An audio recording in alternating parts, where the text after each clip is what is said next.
Good morning everyone. आज हम लोग पढ़ेंगे गुप्त वंश के बारे में, जिसका शासन 4वीं सदी से 6वीं शताब्दी तक था। ठीक है, ये 300 से 500 ईस्वी बोल सकते हैं। ठीक है, आगे गुप्त वंश कुषाण वंश के सामंत थे। इसके बारे में जानकारी हमें कहाँ से प्राप्त होता है, इनका स्रोत क्या है गुप्त वंश के बारे में, तो उनके बारे में जानने की कोशिश करते हैं। चंद्रगुप्तम पुस्तक है, मुद्रा राक्षस है, कामसूत्र है, कालिदास के कुछ पुस्तक भी हैं जिससे हमें पता प्राप्त होता है गुप्त वंश के बारे में जानकारी। आगे कुछ अभिलेख है जो कि प्रयाग प्रशस्ति अभिलेख है, एरन अभिलेख है।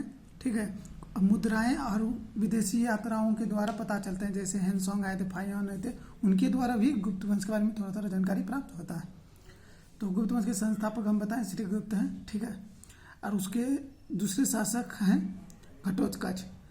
घटोत्कच महाराज की उपाधि धारण करने वाला पहला शासक है। कभी क्वेश्चन पूछा था गुप्त वंश से पहले महाराज की उपाधि किसने धारण किया था, तो घटोत्कच। और एक बात, श्रीगुप्त गुप्त वंश के संस्थापक है। इसकी जानकारी कहाँ से मिलता है, तो प्रयाग प्रशस्ति अभिलेख से ही ये जानकारी मिलता है, उसी में वर्णन किया गया है। अगला तीसरा शासक है चंद्रगुप्त प्रथम, जिसको हम लोग बोलते हैं शिवन। तो इसे ही गुप्त वंश का वास्तविक संस्थापक कहा जाता है। ठीक है, गुप्त वंश के संस्थापक इसे वास्तविक कहा जाता है। इसे गुप्त वंश के संस्थापक श्रीगुप्त हैं। इसने 319 में क्या कहते हैं गद्दी पे बैठे थे। ठीक है, तो एक क्वेश्चन पूछा जाता है, महाधीराज की उपाधि धारण करने वाला प्रथम गुप्त शासक कौन था, तो महाधीराज की उपाधि धारण करने वाला प्रथम शिवन है, चंद्रगुप्त मौर्य, ईश्वर चंद्रगुप्त प्रथम। ठीक है, इसने लिच्छवी की राजकुमारी कुमार देवी से शादी किया था। कुछ पॉइंट है बता रहे हैं। ठीक है, आगे चंद्रगुप्त प्रथम के बाद आते हैं समुद्रगुप्त। समुद्रगुप्त को B.S. स्मिथ ने मतलब भारत का नेपोलियन कहा था। किसने कहा था, B.S. स्मिथ ने कहा था। ठीक है, इसके एक दरबारी हुआ करते थे जिसका नाम हरिसेन। इसी ने प्रयाग प्रशस्ति अभिलेख का रचना किया था। इसी में श्रीगुप्त के बारे में वर्णन मिलता है कि उसने गुप्त वंश की स्थापना की थी। अरे इसके समुद्रगुप्त के बारे में भी जानकारी मिलता है। ठीक है, ये प्रयाग प्रशस्ति अभिलेख जो है, इसी में उल्लेख किया गया है उत्तर भारत के 9 शासकों को और दक्षिण भारत के 12 शासकों को पराजित किया है समुद्रगुप्त। किसमें उल्लेख किया गया, प्रयाग प्रशस्ति अभिलेख में। कभी पूछता है दक्षिण भारत के कितने शासकों को समुद्रगुप्त ने पराजित किए थे, तो दक्षिण भारत 12 और उत्तर भारत में 9। प्रयाग प्रशस्ति अभिलेख जो है ये पहले कौशाम्बी में होता था। अकबर ने, जो अशोक का है ये अभिलेख, इसे अकबर ने उठा के फिर इलाहाबाद में लाए थे। समुद्रगुप्त को कविराज भी कहा जाता है, और इसने एक अपने ये वीणा बजाते हुए एक चित्र मुद्रा में भी आए थे। ठीक है, समुद्रगुप्त की बात आते हैं चंद्रगुप्त द्वितीय सीटू। ठीक है, सीटू ने शकों को पराजित कर 2 चित किए थे, एक विक्रमादित्य की उपाधि धारण किए थे और एक चांदी का सिक्का प्रचलित किए थे। तो चांदी के सिक्का को क्या कहा जाता है, गुप्त काल में रूपक, सोने के सिक्का को क्या कहा जाता है, दिनार। आगे चंद्रगुप्त द्वितीय के दरबार में 9 रत्न रहते थे। उसका याद रखने का हम एक ट्रिक बता देते हैं। www है, www. हरि अमर का धन हरि से छुपाया, अमर का धन हरि से छुपाया। www 3 है, तो तीनों का एक हो गया W से, वरामही, दूसरा वर्चु, तीसरा है बेताल भट्ट। अमर का धन अमर सिंह, और धन से धनवंतरी, हरि से हरिसेन, से शंकु, और छुपाया से छपनक। ठीक है, यह 9 रत्न सीटू के दरबार में थे। सीटू के बाद आए थे आपके कुमारगुप्त। ये नालंदा विश्वविद्यालय के पहले स्थापना गुप्त काल में ही हुआ है, तो इसके संस्थापक कौन है, कुमारगुप्त प्रथम। ठीक है, कभी पूछा जाता है हुन का आक्रमण सबसे पहले किसके शासन में हुआ था, तो कुमारगुप्त के शासनकाल में हुआ था। दूसरा क्वेश्चन, कुमारगुप्त के बाद आता है स्कंदगुप्त। स्कंदगुप्त ऐसे शासक थे, हुनों को पराजित करने वाले पहले शासक कौन थे, तो स्कंदगुप्त थे। सुदर्शन झील जो कि मौर्य वंश के द्वारा बनाया गया था, और उसका पहले बार जो कि पुनः क्या बोलते हैं उसको, एक मिनट, हाँ, उसका पहली बार जो उसको क्या कहते हैं मरम्मत करवाए थे, उसका नाम था, शकों के शासक थे रुद्र दामन। और दूसरी बार मरम्मत किसने करवाया था, तो उसका ये है गुप्त वंश के शासक कौन है, स्कंदगुप्त करवाए थे। ठीक है, भानुगुप्त उसके बाद शासक आते हैं जो कि एरन अभिलेख से संबंधित है, जो कि सती प्रथा का वर्णन किया गया उसमें। अंतिम शासक आते हैं विष्णुगुप्त। गुप्त वंश का प्रशासन व्यवस्था कैसा था? राजतंत्रात्मक, ठीक है।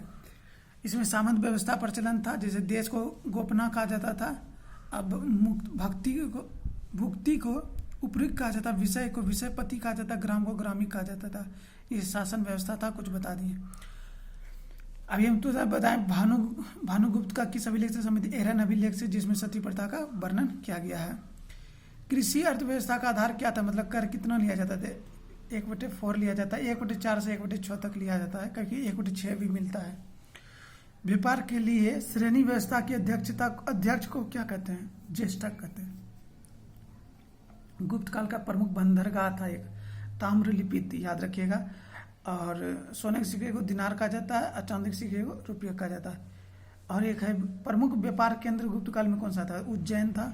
भूमि दान का विस्तार किस काल में हुआ? ऐसे देखिए, भूमि देने की शुरुआत सबसे पहले दान में, सातवाहन में हुआ है, लेकिन सबसे ज्यादा विस्तार गुप्त काल में हुआ है। गुप्त काल में वैष्णव धर्म के अनुयायी थे, विष्णु के अनुयायी थे, ठीक है। गुप्त काल में ही पहली बार मंदिर का निर्माण होना शुरुआत हुआ। पहले क्या होता था? मंदिर, मूर्ति की बनना शुरुआत हुआ, मूर्ति की पूजा स्टार्ट होती, लेकिन इसमें गुप्त काल में पहली बार मंदिरों का बनना शुरू हुआ। नागर शैली का विकास किस काल में हुआ? तो गुप्त काल में हुआ। नागर शैली का एक उदाहरण है देवगढ़ का दशावतार मंदिर, जो कि हम लोग के इधर है, देवगढ़। आगे पढ़ते हैं। नागर शैली का विकास किस काल में हुआ? गुप्त काल में, याद रखिएगा। अजंता एवं बाघ गुफाएं चित्रकाएं विकसित है, ठीक है। अजंता जो है कि बौद्ध धर्म से है, और बाघ गुफा जो है कि लोक जीवन के चित्र से संबंधित है। इसमें अजंता में टोटल 29 गुफा है, जिसमें 16, 17 और 19 गुप्त काल से संबंधित है। राजकीय भाषा क्या है गुप्त काल की? तो संस्कृत है। कुछ पुस्तकें हैं जो कि लेखे हैं, एक बार बताते हैं। कालिदास अभिज्ञान शंकुतलम, मालविकाग्निमित्र, विक्रमोर्वशीय, रघुवंशम, कुमार संभवम, मेघदूतम, ऋतुसंहार किसने लिखा है? कालिदास ने लिखा है।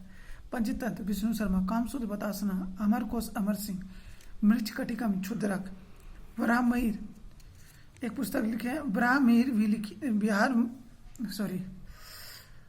सबसे पहले आर्यभट्ट का एक बार पुस्तक बता, आर्यभट्टियम और सूर्य सिद्धांत और 10 गीतिका लिखे हैं, 3 पुस्तक लिखे हैं।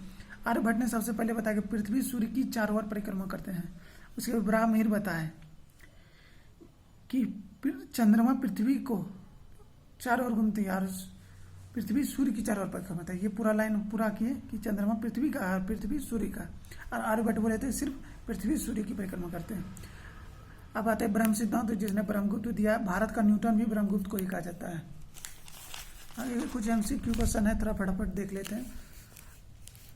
गुप्त वंश किसके अधीन मतलब सामंत थे? तो हम बताएं कुषाण वंश, ठीक है। गुप्त वंश के शासक ने सर्वप्रथम महाधिराज की उपाधि किसने धारण की थी? महाधिराज की उपाधि चंद्रगुप्त प्रथम ने धारण की थी। गुप्त वंश के सरकारी दरबारी भाषा क्या था? संस्कृत था।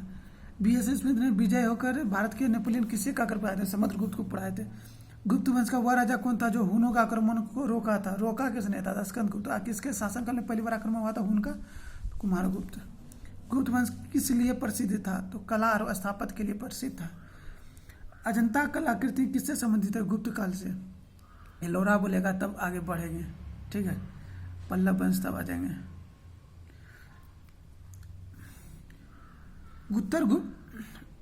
उत्तर गुप्त युग में जो विश्वविद्यालय प्रसिद्ध हुआ कौन सा था? नालंदा, जो कि कुमारगुप्त ने स्थापना किया था। एरन अभिलेख का संबंध भानुगुप्त से। अब भीतरी स्तंभ लगा, भीतरी स्कंदगुप्त से। फयान किसके शासनकाल में आता है? सीटू के दरबार में आता है। हर्षवर्धन के शासनकाल में आता है। भारतीय संस्कृत का स्वर्ण युग किसे कहा जाता है? गुप्त काल। संस्कृत का स्वर्ण युग गुप्त काल को। फयान कहाँ का निवासी? चीन का था। सेतु बांध का रचनाकार प्रवरसेन की द्वितीय किस वंश का शासक था? वाकाटक। ये एक नया क्वेश्चन आ गया। किस गुप्तकालीन शासन को कविराज कहा जाता है? समुद्रगुप्त को। स्कंदगुप्त को किस स्तंभ लेख में सक्रोपम कहा गया? ये भी नया है। कहोम स्तंभ अभिलेख में सक्रोपम कहा गया स्कंदगुप्त को। श्रीलंका के राजा मेघवर्णन ने किस स्थान पर महात्मा बुद्ध का मंदिर बनवाने के लिए समुद्रगुप्त से अनुमति मांगा था? तो बोध गया में।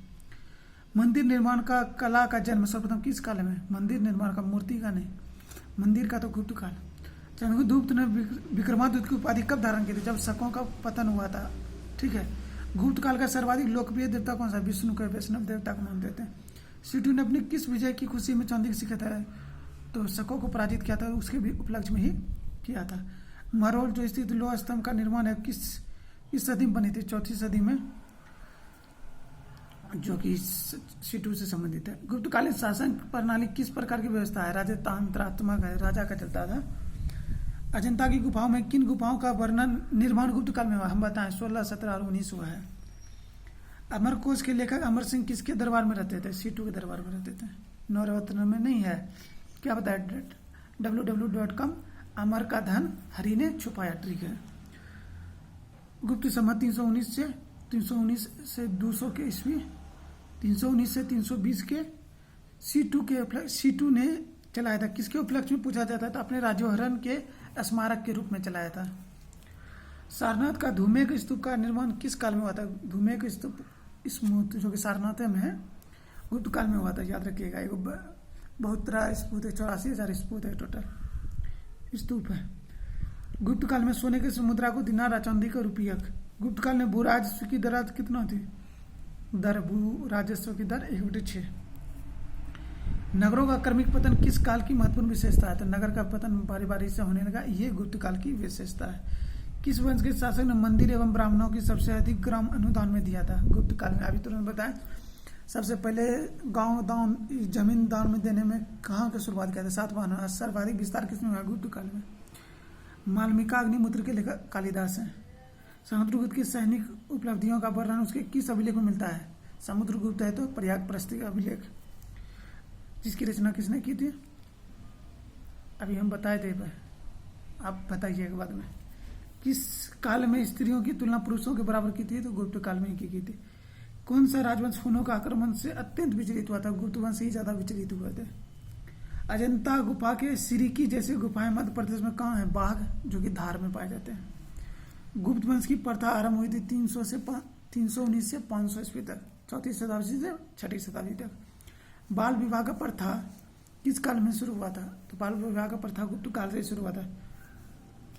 सोने के सिक्के सर्वाधिक किस काल में बने? तो गुप्त काल में। यूरोपीय भाषा में अनुवादित होने वाले प्रथम ग्रंथ कौन सा था? तो अभिज्ञान शकुंतलम था।